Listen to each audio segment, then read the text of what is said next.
Sziasztok! Ebbe a videóba szeretném mutatni, hogy hogyan kell info fájlt készíteni.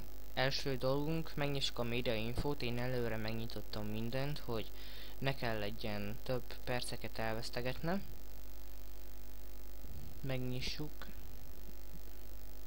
Én most a top 6 magyar repet akarom feltölteni, vagyis info fájlt készíteni.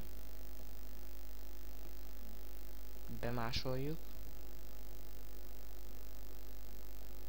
Sikerül nekem még ma.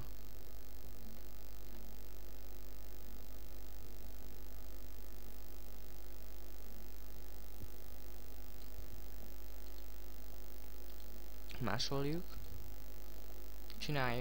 Csináljunk ide egy új szöveges dokumentumot. Írjuk be, hogy info. Vagyis én akármit oda be lehet írni névként. Csak az a lényeg, hogy ez legyen beillesztve. És le is mentsük ráadásul. Most jön a nehezebbik fajta. Total Commander megnyissuk, vagy más néven a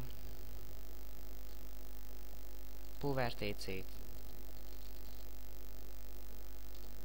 És így átírjuk infóra.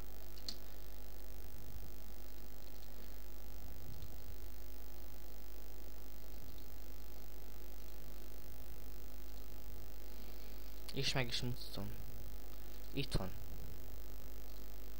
Ennyi volt a kis videó. Na.